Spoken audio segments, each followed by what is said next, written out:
वो अमावस की एक रात थी। ऊपर से सनसनाती सर्द हवाएं ऐसी कि कोई भी कांपने को मजबूर हो जाए।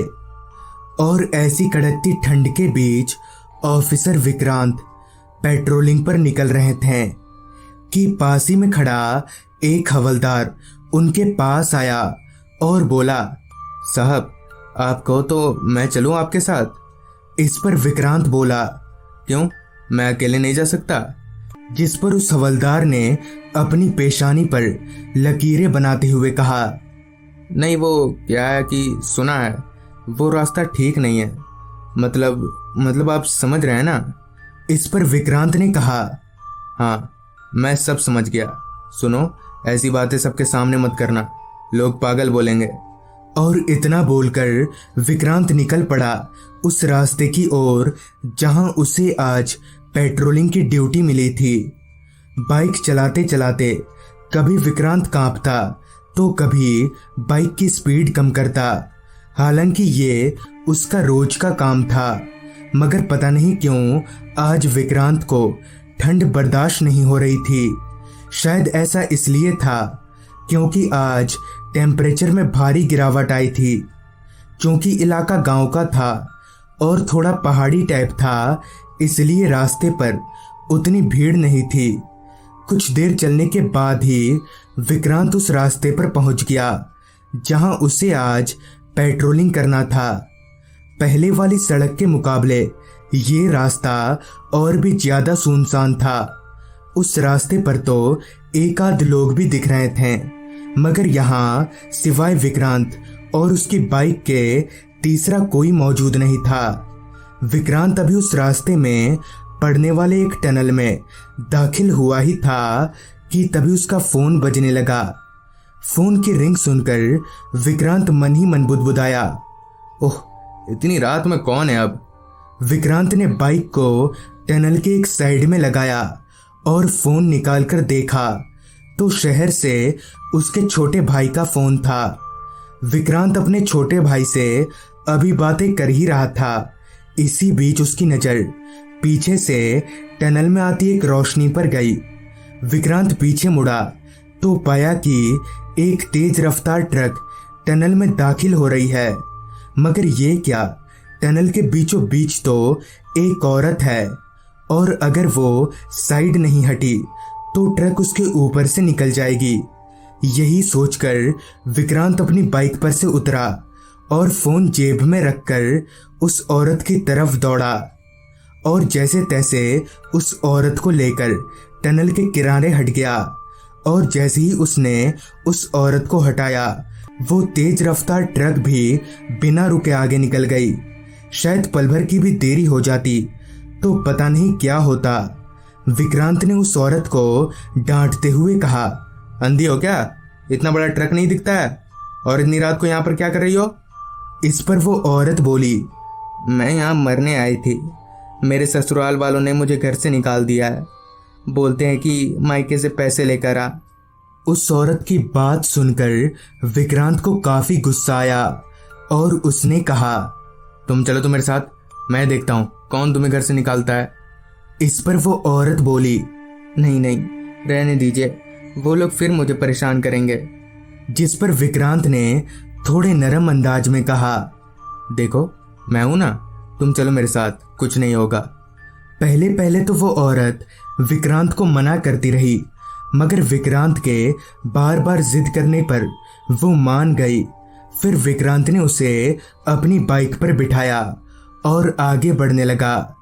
विक्रांत अच्छे से जानता था कि उसे इस औरत के ससुराल वालों से अच्छे से बात करना है, क्योंकि अंत में इस औरत को भी वहीं रहना होगा। इसलिए विक्रांत अपना दिमाग शांत करने लगा। विक्रांत अभी बाइक चला ही रहा था कि तभी पीछे बैठी उस औरत ने अपना हाथ विक्रांत के कंधे पर रख दिया। उस औरत का हाथ इतना ठंडा था कि स्वेटर पहनने के बावजूद भी उस औरत की हाथ की ठंडाहट को विक्रांत साफ तौर पर महसूस कर पा रहा था। मगर विक्रांत कुछ बोला नहीं, बस चुपचाप बाइक चलाता रहा। घने कोहरे को चीरती हुई उस पहाड़ी रास्ते पर विक्रांत की बाइक आगे बढ़े जा रही थी। तभी विक्रांत को सामने की ओर एक मोड़ दिखा। तब उसने उस औरत से पूछा, इधर से किस तरफ जाना है? वो औरत बोली, इधर से बाईं ओर ले लीजिए। उस औरत की बात सुनकर विक्रांत ने अभी बाईं ओर बाइक को मुड़ाया ही था कि तभी एक झटका देकर बाइक बंद पड़ गई। विक्रांत को इतना भी वक्त नहीं मिला कि वो बाइक को साइड में लगाता। खैर उसने 2-3 बार किक मारी, मगर किसी भी कीमत पर उसकी बाइक चालू होने को तैयार ही नहीं थी।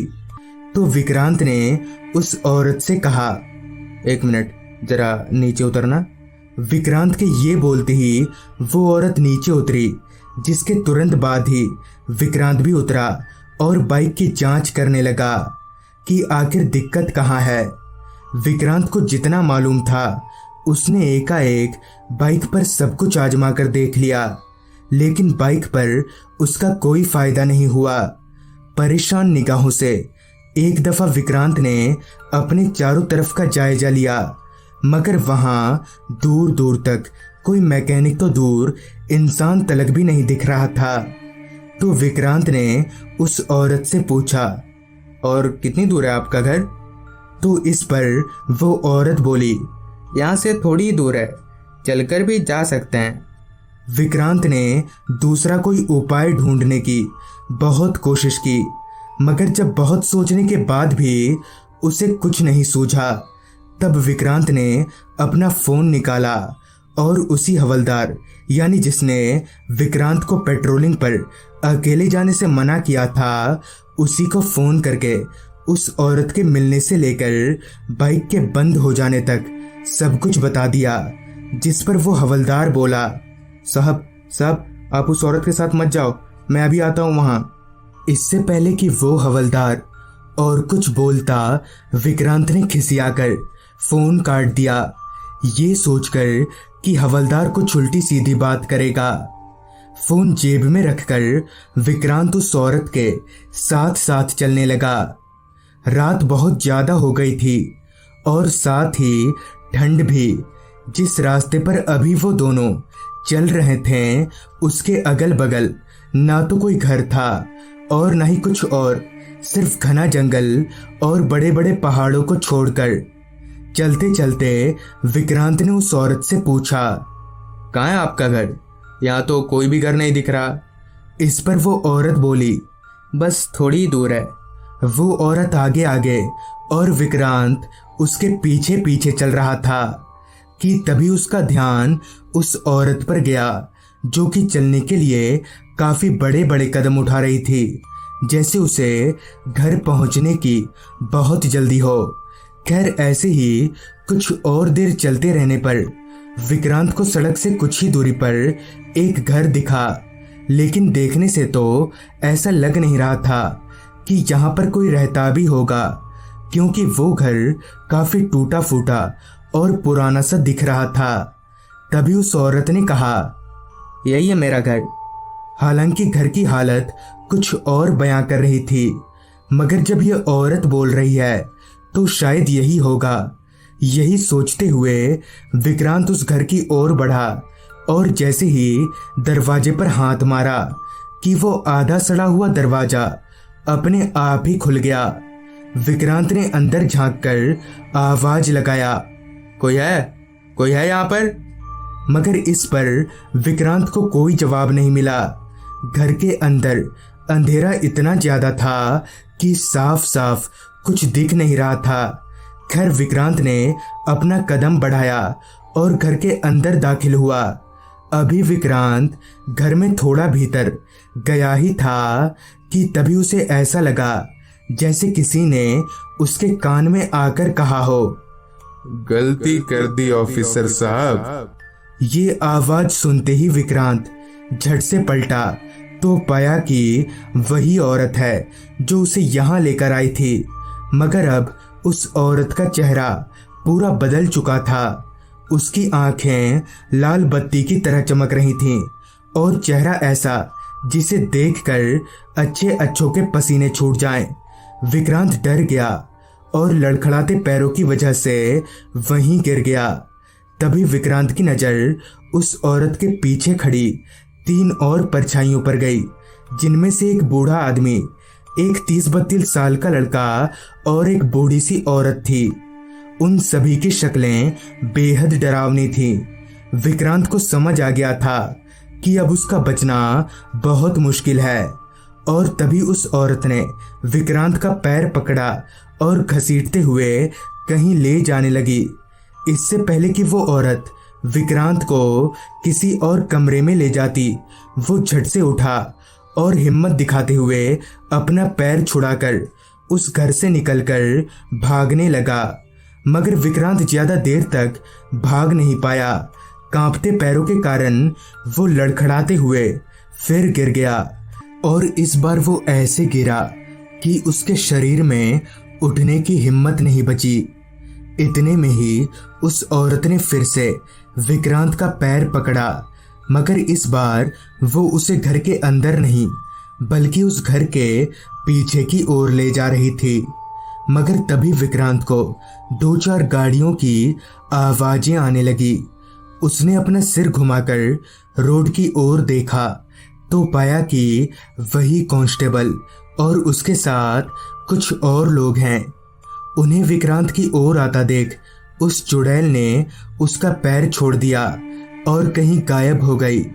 फिर उन लोगों ने विक्रांत को संभाला और उसे लेकर वहां से निकल गए। बाद में विक्रांत को पता चला कि दरअसल सच में उस औरत ने ससुराल वालों के टॉर्चर से तंग आकर उसी टनल में किसी गाड़ी के सामने कूद गई थी। मगर मरने के बाद भी उसने अपने ससुराल वालों को एकाएक जान से मार डाला। तभी से उस औरत की आत्मा उस टनल में, तो वहीं उसके ससुराल वालों की आत्मा उसी घर में भटकती है।